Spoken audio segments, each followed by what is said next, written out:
when I joined. So before I start off, I request Swati to say the school prayer. Good evening, everyone. O hidden life, vibrant in every atom. O hidden light, shining in every creature. O hidden love, embracing all in oneness. May each who feels himself as one with thee know he is also one with every other. Thank you. Thank you, Swati. To introduce our speaker today, just give me a moment.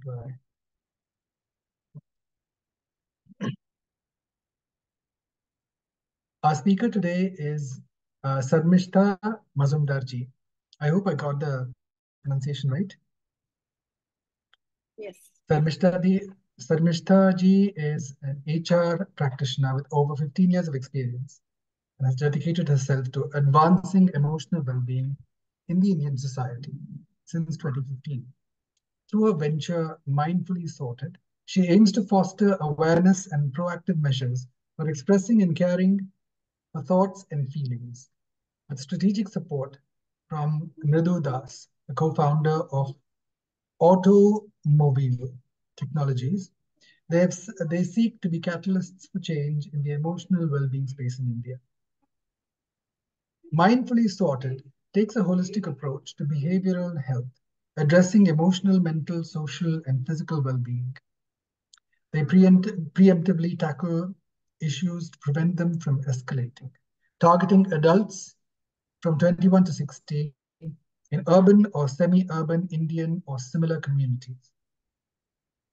By offering tech-enabled solutions and a panel of expert counselors, they empower individuals and organizations to proactively manage their well-being and unlock their full potential. Their focus on behavioral health goes beyond mental wellness, recognizing the interconnected nature of various aspects of well-being. Through personalized and research-based interventions, Mindfully Sorted aims to foster resilience and promote optimal health among individuals and community. So over to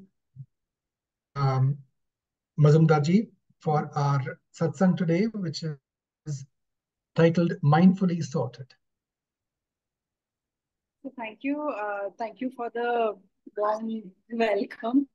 And I think the way I got connected to Ancient School of Wisdom was I was looking for my venue for retreat, for the women's retreat. And that's how I called you up, and I realized that there's a lot of booking. So I have to probably move it to towards the end of June. So I think that really opened my eyes that what a wonderful work that you guys are doing.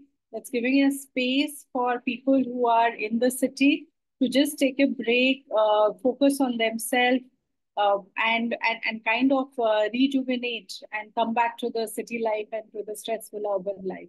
So I think just out of the city in an accessible way, the fact that there's such a beautiful, awesome space for yourself, and there's so much work that you are doing there that people can go spend time, be part of your programs. That's so amazing. So thank you everyone for making me part of today's discussion. And I really hope to begin with the note that Mindfully Sorted, some of the programs start happening in Ancient School of Wisdom very soon. All right. So, we're certainly looking forward to that, Sarmishta ji. The school was started by Mamanise with the intention of providing a space for people to transform, people in India and abroad from all denominations. So definitely, we're all a group of personal and spiritual seekers. So we're certainly looking forward to hearing what you have to say today. Sure, definitely. Thank you. So I have been an HR professional. Just to begin with my journey, I have born and brought up in Assam. So nature is very close to my heart. Simplicity is very close to my heart. Simple living is very close to my heart. And after that, I did, of course, my studies like every other person. I did my MBA from Symbiosis Pune, and I joined the corporate life. I worked in various organizations to begin with in Mumbai, and then I moved to Bangalore. Since last 20 plus years, I have been Bangalore, so it's pretty much my karma bhumi. worked in organization like Accenture, Active, EXL Services, and I was part of the HR function. So that gave me a lot of insights into what's happening in people's life, a lot of insights into what people are struggling with, what probably are the ecosystem that we can provide to them. So, of course, every organization also try that their employees are taken care of, the well-beings are in place. But there is always a limitation because that's not their core. At the end of the day, they have to run their businesses, run their functions, but then there is so much happening in the fast-paced life today. So that kind of initiated the question that what more can be done. And I was also going through the same stressful life. I was also going through the cycle of the same thing year after year. There are appraisals and there are hikes and there are promotions, and life just goes on doing the same work. There was a lot of curiosity and questions that probably started coming from me as well. And I started working on myself. I started seeking my sense of purpose, meaning, belongingness. A lot of questions that probably came up for me. I started seeking them through a lot of programs that I started attending. So one of the very initial program that I did was in ISAPS very early in my career, and that kind of really opened me up in terms of that how self work or inner work can help people. In ISAPs, what they do, ISAABS, I'm sure I think they are there, but I attended almost like 12, 13 years back.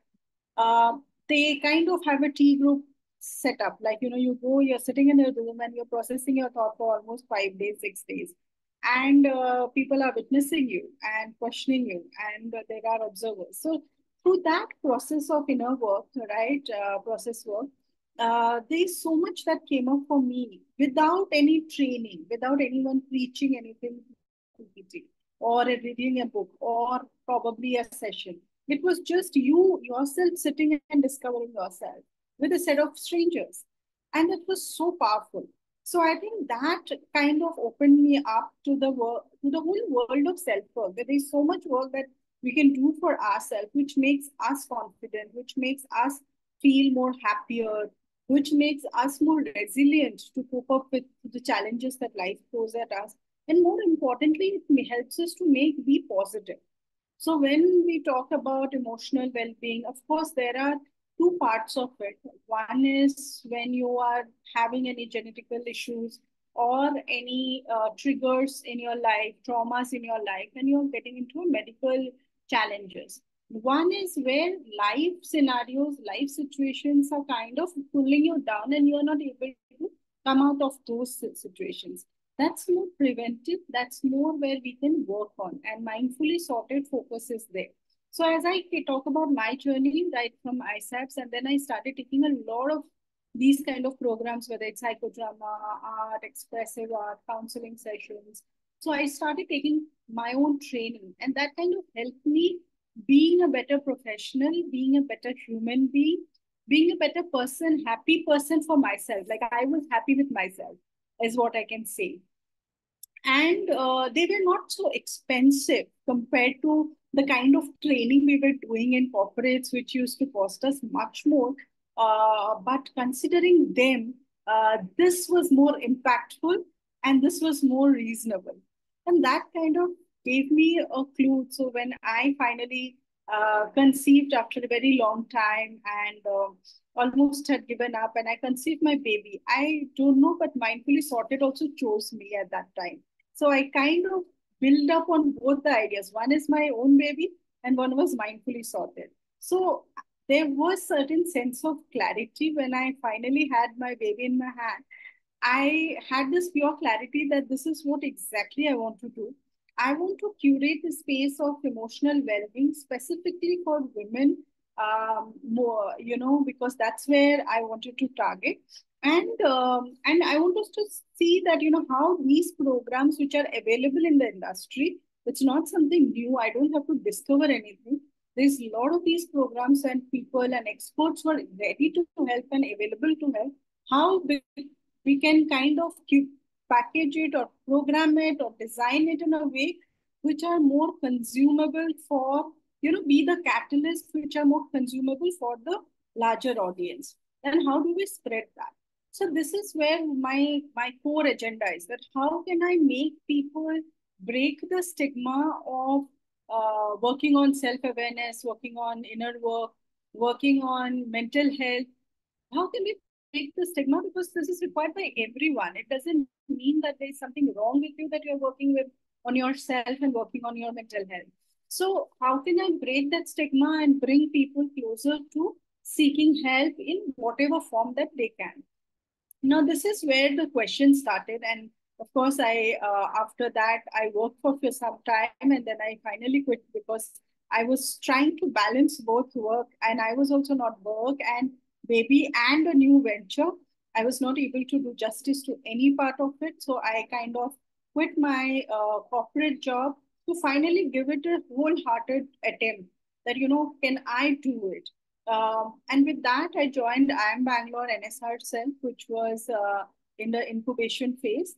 And that program helped helped me a lot in terms of understanding that how do you build? You might have a great idea that you want to do something great for this mankind, right? But that idea can be just in your head unless you know how to really make it, give it a shape, and bring it to people. And that needs all modern strategies to do it. It cannot happen with word of mouth in today's era where we are so nuclear in our and everyone is living in a shell in an AC office and an AC car and an AC house. So that's the three places to go inside, penetrate inside any of these places. It takes much more than word of mouth to get into people's life. So that's when I started working on this space and I started curating the program, and that was just post-COVID when we started curating this retreat, because when we were doing certain free sessions on Facebook, and what we do in Mindfully Sorted is we bring experts who are very credible in this space, which is called emotional well-being or mental health. There is many experts where you can get a 6 months program, 6 months certification course and say, I am a yoga therapist, I am a emotional guru, I am everything, right? But that's not it. People really need to go to the qualified, experienced experts. If even you're a counselor, you can't just complete your master's degree and become one of a counselor who can come and help you do, kind of work through your PT, your problems. You need to work under a supervisor. So today there are a lot of shortcuts which is happening. So I identify certain gaps that are there that, people do look for authentic experts who are experienced. And what Mindfully started doing is we looked at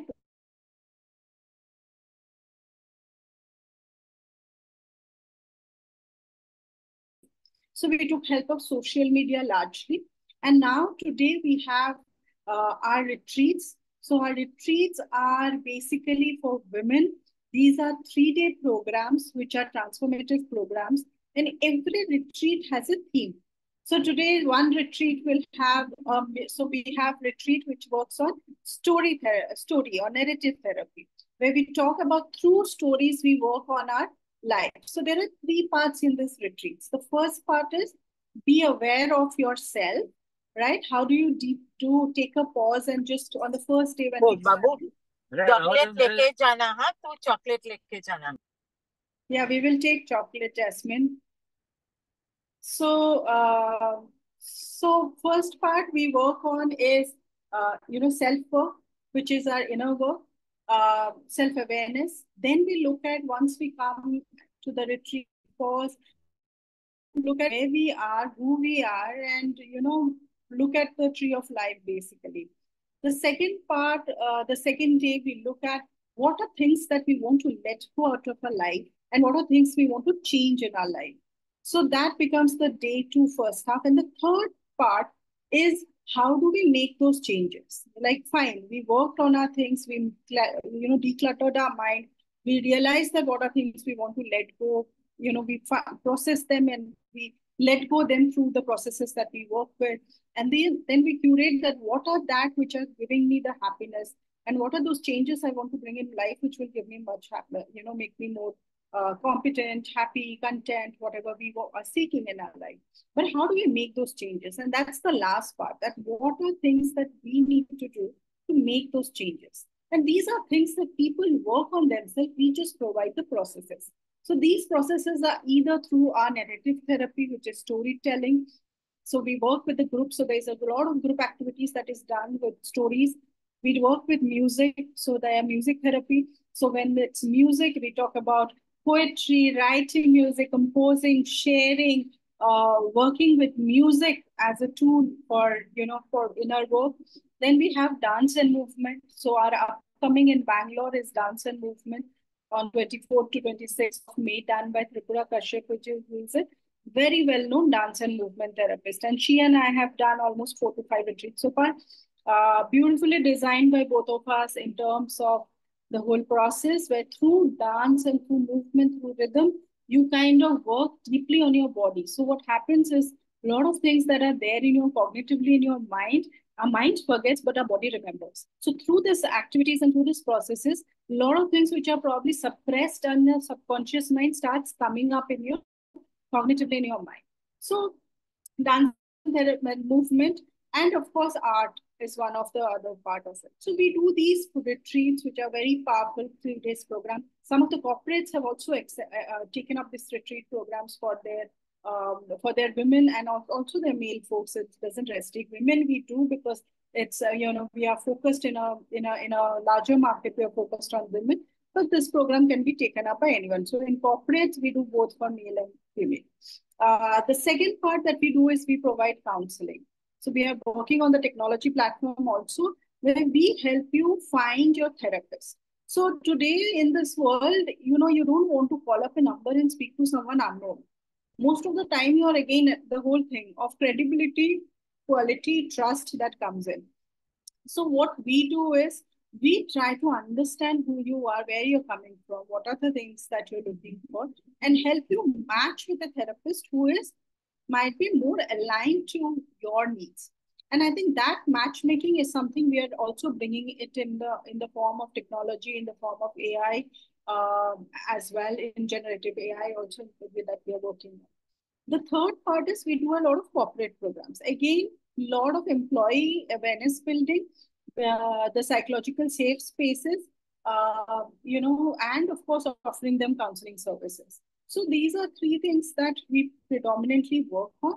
The other part that we are in a simple way that we are trying to, because we are also catering to a lot of women. We have a community of 700 plus women. So this, a very active community. We meet, we work on, things. We will meet virtually as well, do different sessions for the community. We are trying to grow the community, inviting a lot of women to join the Mindfully Sorted community. And these lot of women also become these more predominantly the women are part of our retreats and other programs, and they have finally come and being part of community, because that's a way where we can stay in touch. It's not like 3 day we do a program and we probably figure out something and then we disappear. How do we continue that journey is through the community and the community work. And the fact that community is only for women makes it more safe, and it makes it more open for people to discuss their heart out, things that people can't discuss in their family or among known people, fear of judgments. They can probably come and share it in the community, and people do support, people do hear, people do share anything that they probably had faced similar situations in life. How did they work out? Apart from that, we also offer a lot of these services in terms of yoga session, meditation session, certain expert coming and talking. We have women in stock market. So a lot of women sitting at home. There is a women expert who wanted to offer her service, saying, I do trading. I'll offer my service to the women who want to earn some extra money sitting at home. Sometimes, how do you start? Sometimes you feel, oh, I'm 40 or 50 years old. What kind of job can I go out in the market? But I have so much of time, I don't know how to do. So that time, these people do teach them that, how can you take little money? How can you study technically? How can you? So it's empowerment at the end of the day, right? So we focus on women in both a little holistically, little in a modern approach, but also building it both the Eastern and the Western philosophies, but at the same time looking at what is the need of the hour without really constructing ourselves into saying that we will only do this versus that. We try to see that what can help people the break the layers that they are living with, open up and come and be vulnerable and be open, seek help, talk about things that they, because the moment you start talking about things, I think half your problems are solved. And this is being famous lines and quotations that you will see all the time, that just sharing what you feel and finding that space in whatever level it can be is half the therapy. It's just sharing that what you feel. So this is where Mindfully Sorted works on. So it's more about giving women a safe space, a non-judgmental space, and not just women, but of course covering men also in corporates, but mostly women in the open through our retreats, but and our communities. But looking at more from a perspective that how do we help people to open up, how do we help people to seek help, how do we help people to work as a collective group and bring the community together in supporting each other. So that's pretty much it that we kind of do. Any questions so far? Anything that anyone would like to share? Thank you, Sarmistha. That was very nice. So if anybody has any questions, please do ask now. Because I have a couple of questions. So before I ask it,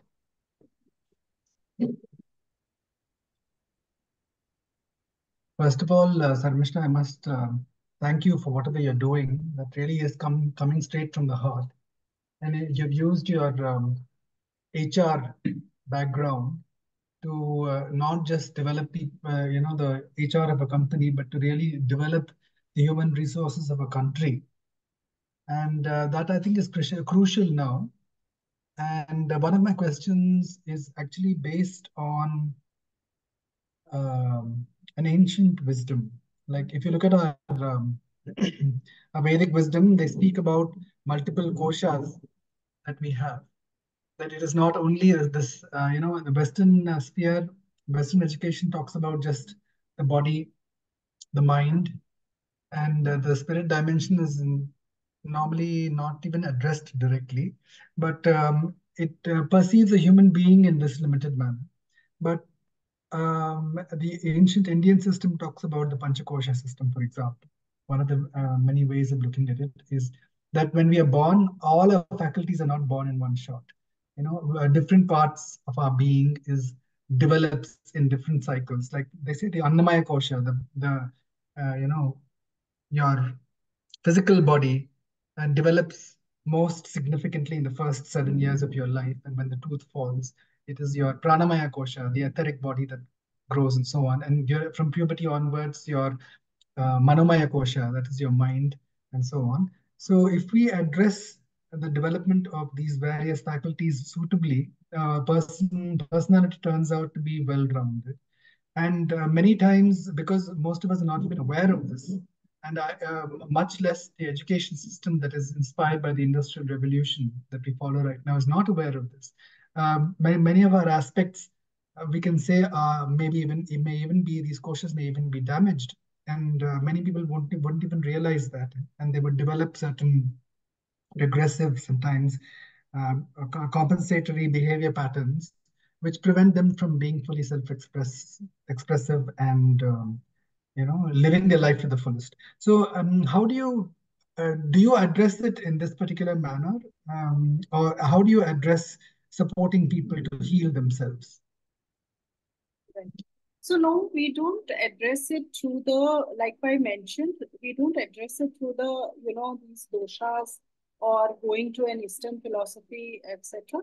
We mostly work around is the experts look at mostly the Western philosophies also, and some of them does, but we don't get into understanding chakras, doshas, and all that side of it. We don't look into that. We've maintained mostly in the pattern of West. If you ask me, more focused on the psychology, the counseling, the expressive art therapies, the dance and movement therapy, which talks about. But these all sources, they while the experts do imbibe some part of the Indian part, but we don't get too much even in our retreat.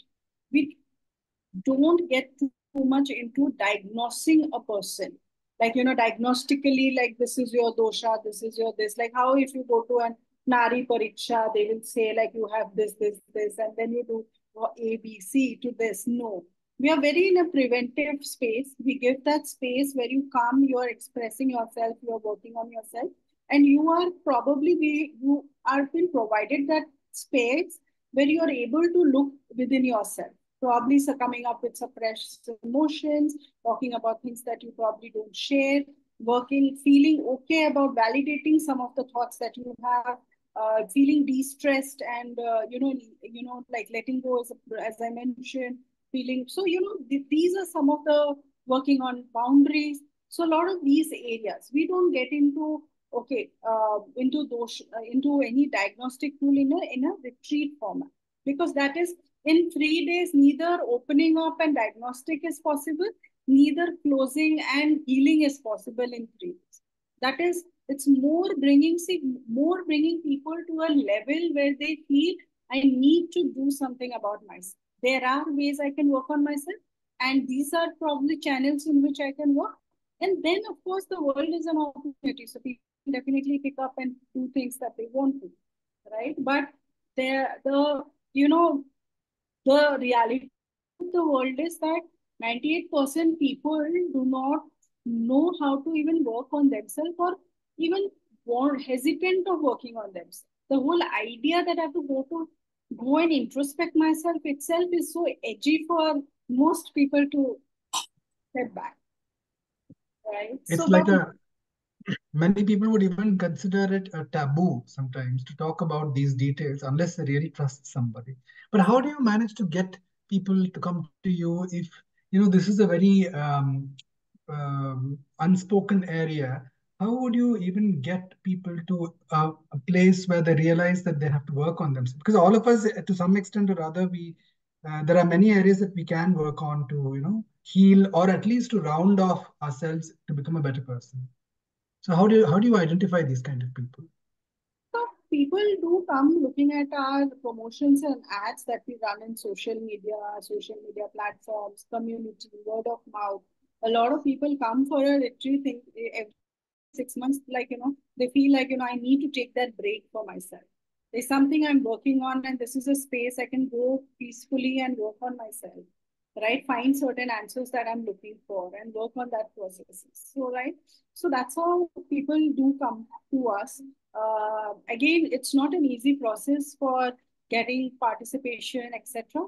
It's not like, it's very easy, because as I mentioned, um, people do take time in, even though they want to. Like I will say you a simple thing for women, who comes to us, mostly women. What we have seen are who have the privilege of owning their financial freedom, they come to us, right? uh, People who are uh, young mothers, right? They might need, they say I want to come, but they don't get the time to come. Like, just to set up the logistic to stay 2 days away from the ecosystem, or the domestic system, for them is very tough, right? Because they're so stuck in their world. By the time they realize that I need to do something for myself, they are in their 40s. So most of the women who come are after the 40s. When they see, like, okay, now I have done so much for the whole world, but now my children are on their own. They don't care. They are more busy with their friends than talking to me. My husband is busy with their own life. My others are all busy. My friends are all have their own life and career. Where am I? So that where am I comes and they get into that awareness mode after 40. And even then, uh, it's a reality for us that if we get 400, 500 people who want to join, There's only 15 people, 20 people who will join.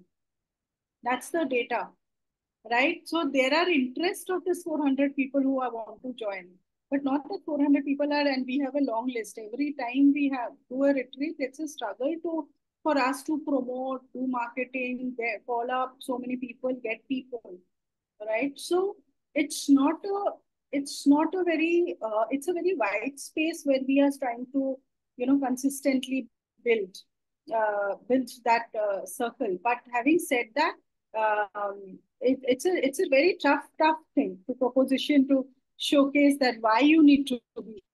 The moment they have to go to the husband and ask the money, husband will say like, in this money we can go here, we can go there, we can go for a Mysore trip, we can go for a eating in the restaurant. Why do you want that? Will give you more mental peace. Why do you want to go?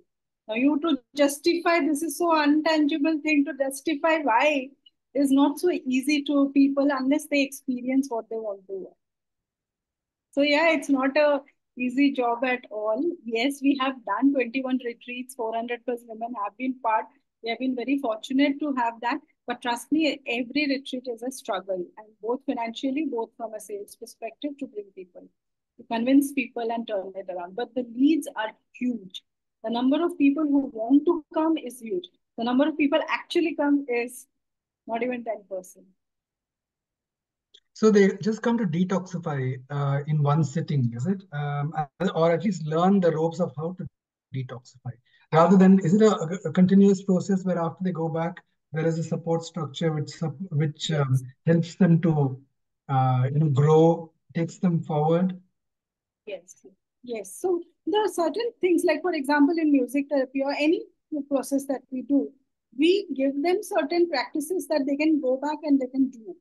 Right. Apart from that, there is community. Apart from that, there are the certain programs that we continually do, which can kind of it helps them to keep being in touch with your whole self-awareness journey. Right. So we give that support for a couple of days, like 7 to 10 days. But beyond that, there is the community and the community sessions that keep happening where your self-work journey keeps continuing. But at the same time, see, it's not like we are the only one doing the dance and movement. If someone wants to really want to, or any of these programs, if someone wants to really pursue it more deeply, they can go for these certification courses or any of these things. But for our program, what we give them is like a short break for them to just come out of whatever is happening, take a break, pause, work on yourself, figure out, declutter your mind, rejuvenate, find some clarity, and go back into the same system, but being more happier. So when people come, a lot of people go back, their colleagues say, you look much more happier, you look much more positive. A lot of people start, taking extra care of getting dressed up to go to office. Simple things of change. It's not like there is a whole helter-skelter word, I become one Paramatma. No, nothing like that. Just simple changes in life that people get. Like, they go and they probably don't get a react. They said like, I have shouted less at people in my office. Right? Today, less people got blasted out from me. Or they said like kids said like, Mama, you look more happier. Or people say like you have started putting so much of your hair, and they went for a haircut and they look better and they took care of themselves. These are changes. They feel like happier. That's the change. And they probably have one or two friends from the retreat that kind of stay connected very authentically because they've shared so much their heart out during the retreat that people, half the people, they feel like others are not even listening to them when they want to share. So they feel like they have got that two friends whom they can pick up the phone and just share that this is happening and I'm going through this, or just someone to listen to. So I think that they get out of this retreat. It's not like they are, something that some people who have no problem and they just come out of curiosity in this retreat, right? They just go back feeling that I crib about very small things in life. People have much bigger problem and they are still much more happier. So what am I cribbing about? So they just go with that happiness that, my life is more blessed. I might have some ups and downs, but compared to many people, I'm much more blessed. Even that's a huge eye-opening thing to realize that you are cribbing about everything, the heat, the summer, and the mangoes not being sweet enough this season. You might be cribbing about, and just you go to a retreat, you see, like, there are people who have gone through much more severe traumas. Still, they're living life. Still, they're happy. Still, they're working on things. Still, they're open. Still, they're partying. And then they come back feeling like, what am I cribbing about? So every time they crib, they just come back thinking like, that conscious mind takes up that, wakes up that I'm more happier, I'm more blessed. So that sense of gratitude. So I think these are things that people take back from a retreat. And that break and that feeling that, and one of the things that people come back with the retreat say like, we slept so deeply after a very long time. Like a kid, like when I slept and when I woke up, I didn't realize. Like after a long time, I didn't have any stress while sleeping or to time to sleep. I just slept. So yeah. So lastly, what you've done this for 15 years, I think you mentioned. No, I've done this for only 3 years post-COVID. 3 years. Okay. Before that, you had 15 years of experience as an HR, isn't it? So, well, 3 years is still quite a long time, and you've impacted so many people. So, I should ask you the question: in what way has it impacted you? How have you felt? What value have you taken back into your life? I mean, you've made a big difference in so many lives now. So every time I go to a retreat, there's something that I'm working on, right? So even I am a learner from all these retreats, and I also co-facilitate some of these programs. It's for me, I feel very, very blessed. Like people say, what made you start Mindfully Sorted? I say, like, I feel Mindfully Sorted chose me. When I conceived my child, maybe somewhere it came to me, and I it chose me rather than me choosing Mindfully Sorted to serve Mindfully Sorted. So I feel very, very content. I always tell all my HR friends that yes, today I may not be changing my cars every 3 years like how I used to do earlier. I may not take. I work very. It's not like in a startup you always struggle. So it's not like you have a lot of money to shell out. Unlike working in a organization, and I was in a leadership position, so I used to always have some good money. Yeah, SMS that used to come on thing on 31st. So I used to, that was the best thing about in corporate world. But so lot of restrictions in terms of cutbacks, in terms of financial, in terms of the luxuries of life, etc. To be in this journey, it's not easy. It's not so fancy. It takes a lot of perseverance. It takes a lot of stress. I get quite stressed when I have a program coming up and people are not signing up and all those things up and down. A lot of things happen. A lot of things goes well. A lot of things doesn't go well. So with God's grace, I think, but after every retreat, you feel so content, right? So I feel there is some blessings for me to continue this. And I feel very, very happy. I'm much more happier as a person without after cutting down a lot of fancy things from my life. But I am, much more happier doing it. So I don't get I don't feel like, oh my God, I have to go back to work. Oh my God, it's Monday. I work all the time. I work on Saturdays. I work on Sundays. I travel. I do everything. Like, as a startup entrepreneur, people think it's a lot of fancy thing, but to be very honest, you are the one who even cleans your office, and you're the one who also sends the mail. You're the one who are giving the session. So you do everything, but there is so much of joy, so much of happiness to do that. I don't get tired. I am feeling much more happier. This is a question that everyone asks me, but I feel very, very happy doing what I'm doing. I feel I'm a more happier person doing what I'm doing. And I hope I can spread. I hope I have a much, much larger vision.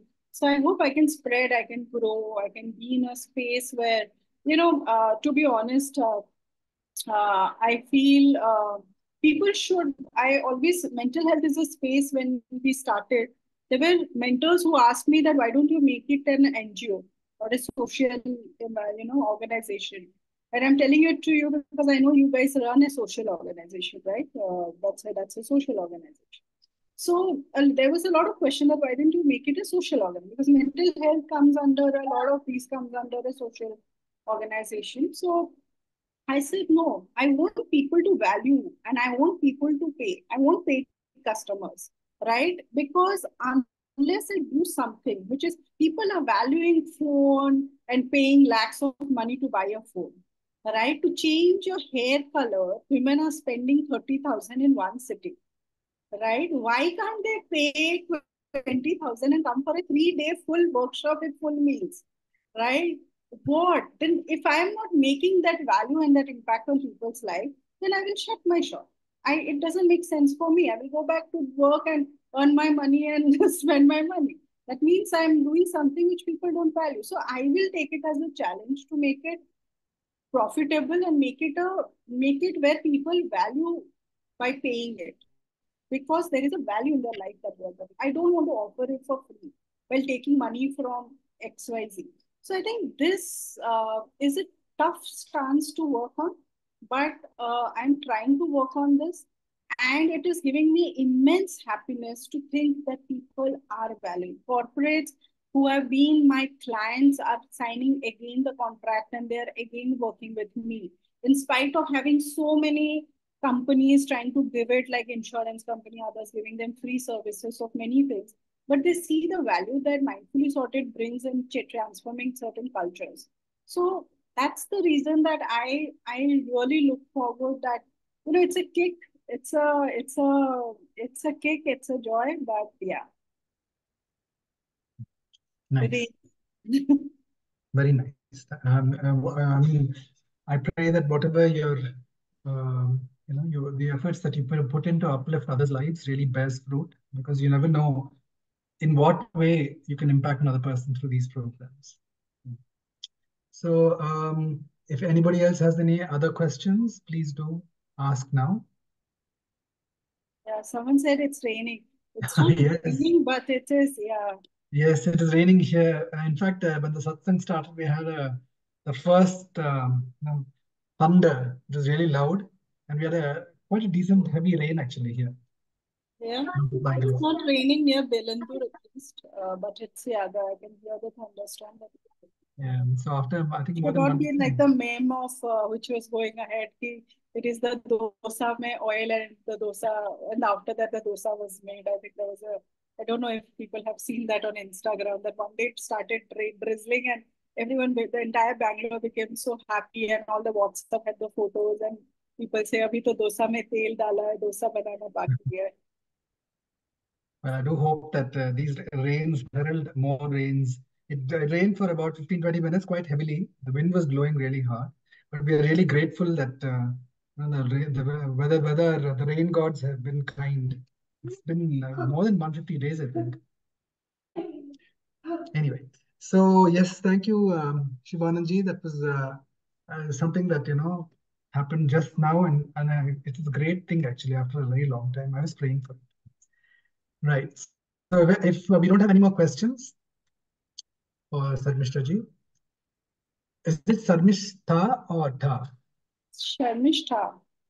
Sharmishta. Yes. Right. So thank you, Sarmishta ji, for sharing, sharing your altruistic endeavors. I really pray that it bears fruit. Actually, what you're doing is the need of the hour, because mental health has been spoken about more regularly nowadays, especially in the corporate arena. But not only corporate, many aspects of life now, especially for city goers, city dwellers in Bharat, being a environment that is changing rapidly, are going through a lot of stress, and we don't have those grandmas and grandpas to go to like we did earlier, a couple of generations back. And this is where you step in. This is that kindly grandma or the grandpa who would advise you and who would help you detoxify, or your uncle or aunt. And it is really the need of the hour. So I pray that your endeavors bear fruit in a wonderful way, that you go past just the startup phase.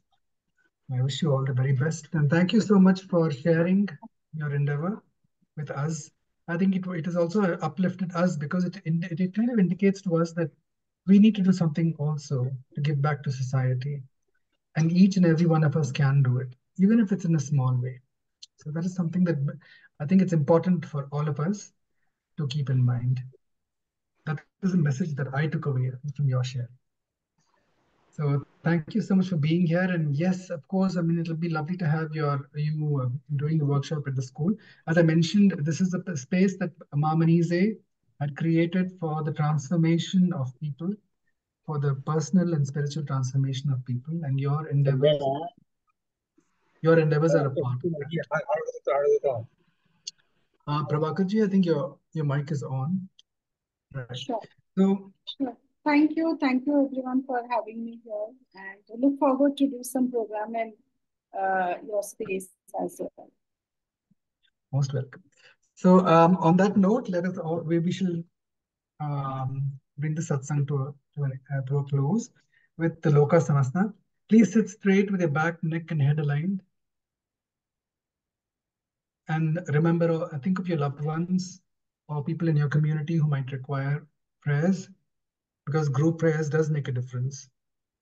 Those who might need healing for any disease, those who might need healing in the emotional area or even financial areas. If you have any prayers, please do say the prayer out loud at your end. And also, let's remember all those in the world right now who are going through strife, different parts of the world which are going through war and other difficulties. Let us send these prayers out to all of them. Let them be protected. Let them be protected, uplifted, and may their consciousness also grow. So please sit straight with your back, neck, and head aligned. Take a deep breath and let go. Observe the silence within, for that is the language of the soul.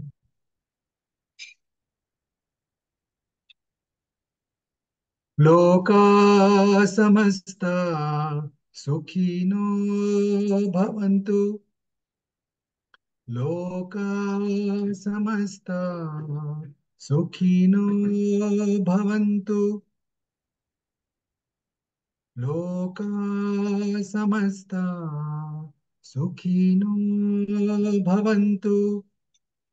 Om Shanti Shanti Shanti.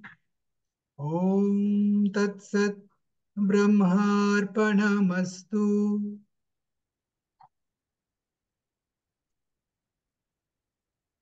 And in this space of silence, before we say goodnight, let us all remember our founder, Ma Manize. Last Friday was the anniversary of her passing on. And she left us a beautiful place, the School of Ancient Wisdom, a legacy that has supported many of us to move ahead in life. So let us just remember her and thank her for what she's given us and take her work forward. So we'll see you all next Thursday at the same time. This is Ramesh signing off. So good night and God bless.